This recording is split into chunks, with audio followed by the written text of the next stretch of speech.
یہ دیکھیں، یہ ہے امریکہ کے پریزیڈنٹ کی سیکیورٹی اور یہ ہے چائنا کے پریزیڈنٹ کی سیکیورٹی. یہ تو صرف عام پریزیڈنٹس ہیں، آج ہے اور کل نہیں ہوں گے، اور ان کی سیکیورٹی ایسی ہے.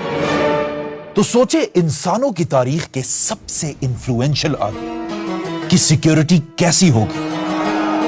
مدینہ میں رسول اللہ صلی اللہ علیہ وسلم کا روزہ، یہ جگہ دنیا کی سب سے ہائی سیکیورٹی زونز میں سے ایک ہے. یہاں کی سیکیورٹی صرف زمین تک نہیں بلکہ آسمان پر بھی ہے، کیونکہ اس روزے کے چھت کے اوپر سے سوائے پرندوں کے کسی بھی چیز کو اڑنے کی اجازت نہیں ہے. مدینہ کی سیکیورٹی کا کنٹرول روم پوری عرب دنیا کا سب سے بڑا کنٹرول روم ہے، اور ہر دن ہزاروں فوجی 200 گیٹس پر کھڑے ہو کر آپ صلی اللہ علیہ وسلم کے روزے کی حفاظت کرتے ہیں. پر ویٹ، یہ صرف زمین کی اوپر کی سیکیورٹی ہے، لیکن اگر زمین کے نیچے سے بھی کوئی آپ صلی اللہ علیہ وسلم کے روزے تک پہنچنے کی کوشش کرے تو ایسا کرنا امپاسبل ہے، کیونکہ سعودی آرمی نے زمین کے نیچے ہر طرف سائزمک ریڈارز لگائے ہیں. مطلب اگر مدینہ کی زمین کے نیچے کوئی بھی چیز تھوڑی سی بھی ہلی تو اس کی خبر سیدھا سعودی فوج تک پہنچے گی، اور پھر کچھ ہی دیر میں پورے سعودی میں ایمرجنسی لگ جائے گی. لیکن یہ سب تو صرف آج کی سیکیورٹی ہے، لیکن ایسا ہمیشہ سے نہیں تھا، بلکہ کہا جاتا ہے آج سے 1000 سال پہلے 2 لوگ ایسے تھے جنہوں نے آپ صلی اللہ علیہ وسلم کے روزے کے اندر گھسنے کی کوشش کی تھی، اور ایسا کرنے کے لیے انہوں نے ایک بہت ہی خطرناک پلان بنایا تھا. اور یہ ساری کہانی ایک پرانے زمانے کی کتاب میں لکھی ہوئی ہے جو میرے پاس یہاں پر کئی پڑی بھی ہوئی تھی. ایک منٹ، یہ ہے آج سے 500 سال پہلے السمودی کی کتاب، اور اسی کتاب میں انہوں نے یہ پوری کہانی ڈیٹیل سے لکھی ہے. لیٹس سی اس کتاب میں کیا ہے. یہ کتاب لکھنے والا السمودی کہتا ہے کہ میں نے سنا ہے کہ آج سے بہت سال پہلے جب مسلمانوں کی سب سے بڑی ایمپائر عباسی خلافت چھوٹے چھوٹے حصوں میں ٹوٹ چکی تھی، اور چھوٹے چھوٹے ٹکڑوں میں بٹنے کی وجہ سے ہر طرف مسلمان آپس میں ہی لڑ رہے تھے، یہاں تک کہ فلسطین بھی مسلمانوں کے ہاتھوں سے نکل چکا تھا. ایگزیکٹ اسی ٹائم جب پچھلے 500 سال میں پہلی بار مسلمان کمزور ہو چکے تھے، اسپین کے ایک چھوٹے سے گاؤں میں 2 کرسچنز نے ایک بہت ہی خطرناک پلان بنایا. ایک ایسا پلان جس کا اب تک مسلمانوں کے کسی دشمن نے بھی نہیں سوچا تھا. مدینہ میں آپ صلی اللہ علیہ وسلم کے روزے کے اندر گھس کے آپ صلی اللہ علیہ وسلم کے جسم مبارک کو اپنے ساتھ لے جائے. لیکن ایسا کرنا کوئی آسان کام نہیں تھا، اسی لیے سب سے پہلے ان دونوں نے اپنا بھیس بالکل بدل دیا. مسلمانوں کی طرح داڑھی رکھی اور مسلمانوں کی طرح کپڑے پہن کر یہ دونوں مدینہ کی طرف روانہ ہوئے. جیسے یہ دونوں مدینہ پہنچے، ان کی لمبی لمبی داڑھی اور کپڑوں کو دیکھ کر مدینہ والوں کو لگا کہ یہ تو بہت نیک لوگ ہیں، اور ان دونوں نے مسلمان ہونے کی اتنی اچھی ایکٹنگ کی کہ انہیں مدینہ میں رسول اللہ صلی اللہ علیہ وسلم کے روزے کے بالکل پاس ہی ایک گھر ملا، اور یہ دونوں یہاں رہنے لگے. جس کے بعد یہ دونوں مدینہ میں ہر دن اچھے مسلمانوں کی ایکٹنگ کرتے تھے. لیکن جیسے ہی رات ہوتی تھی، رات کے اندھیرے میں یہ دونوں اپنے خطرناک پلان پر کام شروع کرتے تھے. فار ایگزامپل، یہ رسول اللہ صلی اللہ علیہ وسلم کا روزہ ہے، اور اس روزے سے صرف اتنا دور ان 2 آدمیوں کا گھر تھا. ان دونوں نے اپنے گھر کے اندر سے زمین کو کھودنا شروع کیا تاکہ یہ اپنے گھر سے ایک ٹنل بنا کر رسول اللہ صلی اللہ علیہ وسلم کے روزے تک پہنچ سکے، اور آپ صلی اللہ علیہ وسلم کے جسم مبارک کو مدینہ سے اپنے ساتھ لے جائے. یہ دونوں رات کو ٹنلز کھودتے تھے اور دن میں یہ ساری مٹی اپنے بوریوں میں ڈال کر پاس ہی ایک قبرستان میں جگہ جگہ پھینک دیتے تھے.